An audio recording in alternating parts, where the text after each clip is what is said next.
الحمدللہ والصلاۃ والسلام علی رسول اللہ اما بعد۔ کفن پر قرآنی آیات لکھنے کی شرعی حیثیت کیا ہے؟ میت کے کفن پر قرآنی آیات لکھنا، کلمہ شہادت لکھنا، اہل بیت کے اسماء اور نام لکھنا اور دیگر دعائیہ کلمات لکھنا کسی بھی حدیث مصطفیٰ صلی اللہ علیہ وآلہ وسلم سے ثابت نہیں ہے۔ نبی مکرم صلی اللہ علیہ وآلہ وسلم کے عہد مبارک میں کئی ایک صحابہ کرام رضوان اللہ علیہم اجمعین فوت ہوئے، شہید ہوئے۔ آپ صلی اللہ علیہ وآلہ وسلم کی بیٹیاں، بیٹے اور زوجہ محترمہ اس دار فانی سے رخصت ہوئے۔ آپ صلی اللہ علیہ وآلہ وسلم نے یا آپ صلی اللہ علیہ وآلہ وسلم کے صحابہ نے کسی سے بھی یہ ثابت نہیں ہے کہ انہوں نے کفن پر دعائیہ کلمات لکھے۔ ظاہر بات ہے کہ جو کام آپ صلی اللہ علیہ وآلہ وسلم کے دور مبارک میں نہیں ہوا اور وہ کام اللہ کے رسول صلی اللہ علیہ وآلہ وسلم کے پیارے صحابہ مومنین کے دور میں نہیں ہوا، خیر القرون میں نہیں ہوا، تو وہ یقیناً بدعت شمار ہوگا۔ صحیح البخاری میں ایک حدیث ہے، آپ صلی اللہ علیہ وآلہ وسلم نے فرمایا من احدث فی امرنا ھذا ما لیس منہ فہو رد، جس نے ہمارے دین میں کوئی ایسی چیز ایجاد کی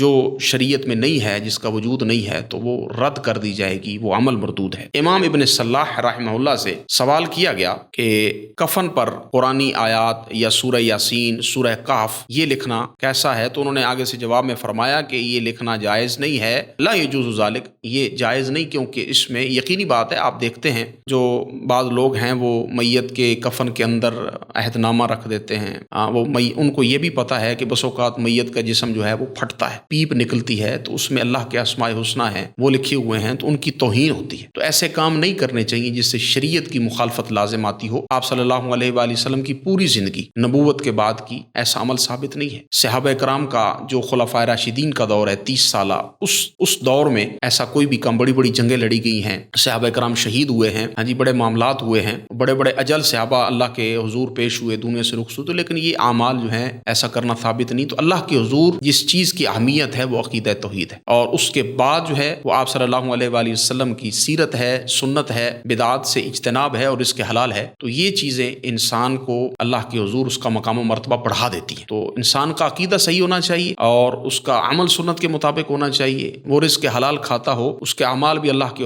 حضور جو ہیں وہ مقبول ہیں۔ تو یہ اعمال کرنے کی ضرورت نہیں، یہ بدعات ہیں، اجتناب لازم ہے۔ اللہ دین کو سمجھنے کی، عمل کرنے کی توفیق دے۔ وآخر دعوانا ان الحمد للہ رب العالمین۔